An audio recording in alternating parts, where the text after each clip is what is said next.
Hey everybody, I'm Lisa Williams with the Lisa Williams 18, and of course I'm always here with my partner Josh. Is Carson City expensive? Let's get into it.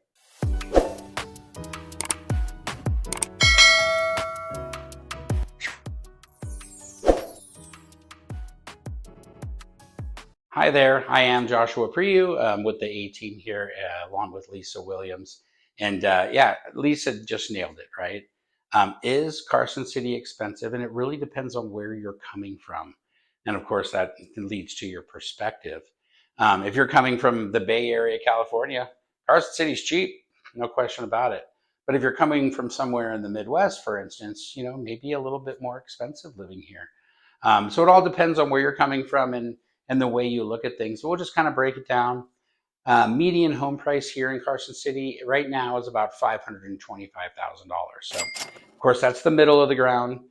There is some very beautiful, nice homes in Carson City. You could be looking at over $1 million for a home.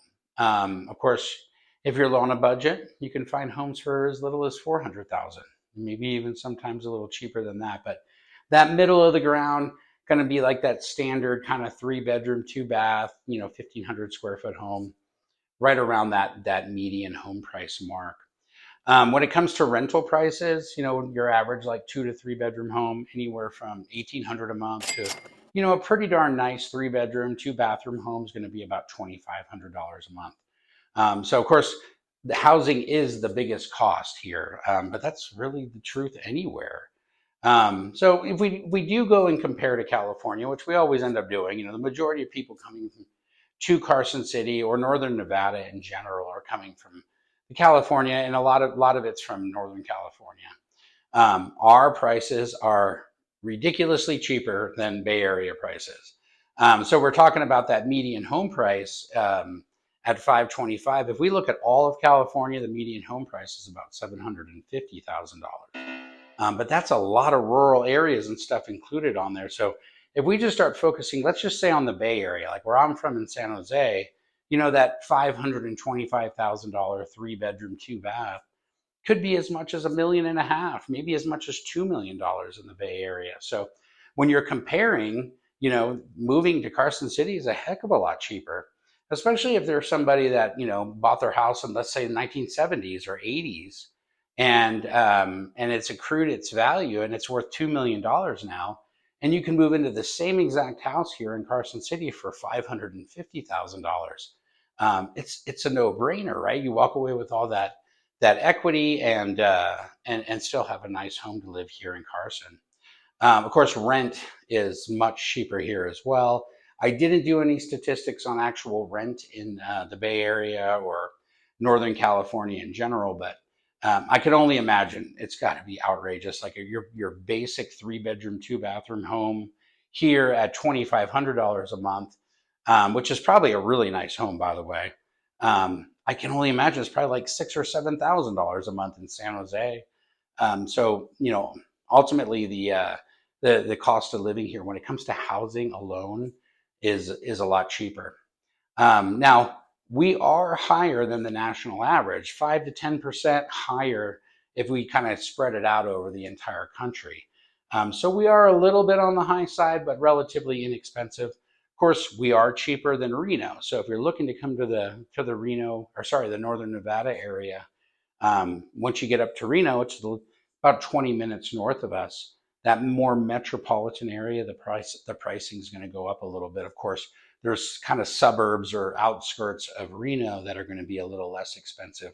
But Carson City is, a little bit better. But it's not a cheap place to live, but it's not crazy either. So Josh just talked about home prices, but what about other everyday expenses?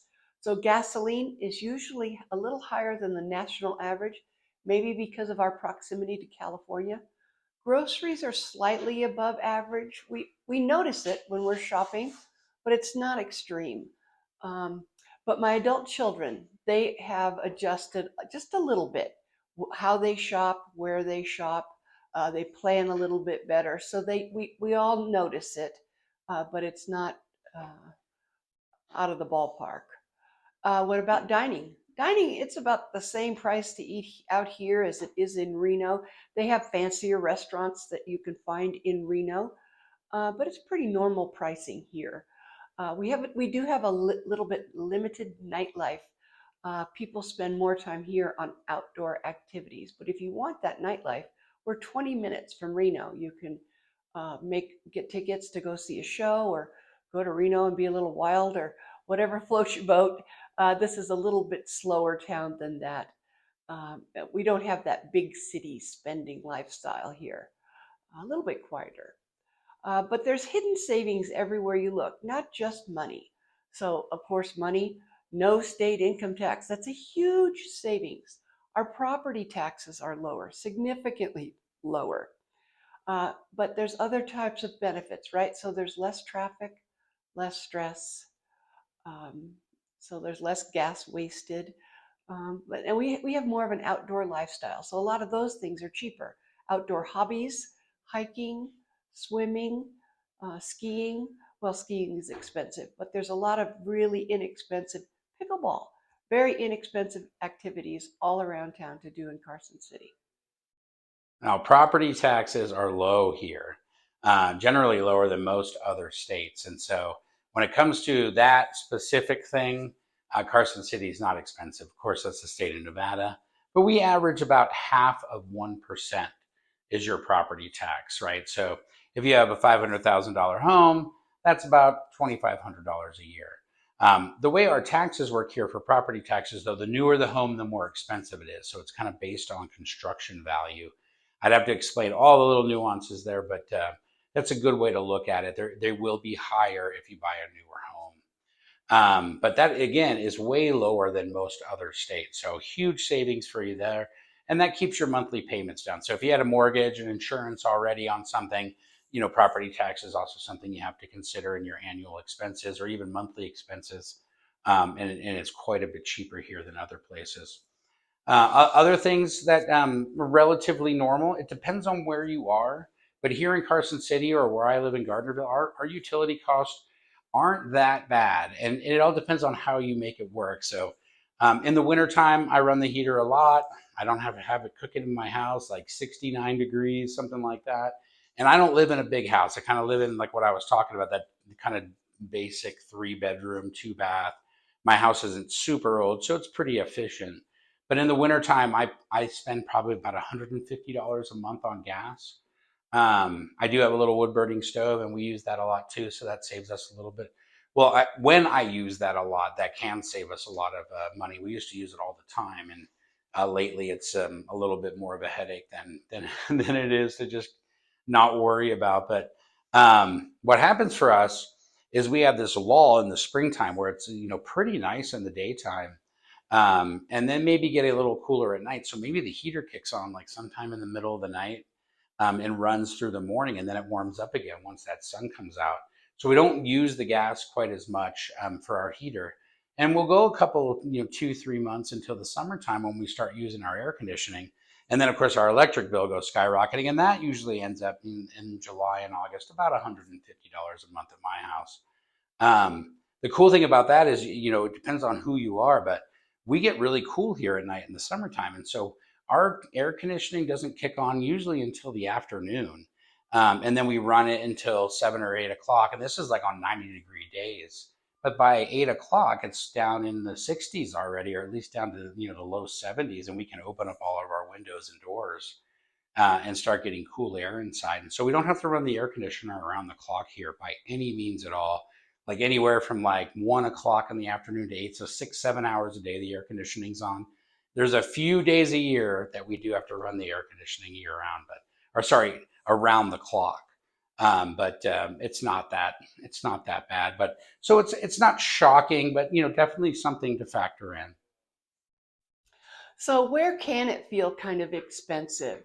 So while the price of the homes aren't what's so out of line, because of where the interest rates are, sometimes the payment can feel a little high for some folks.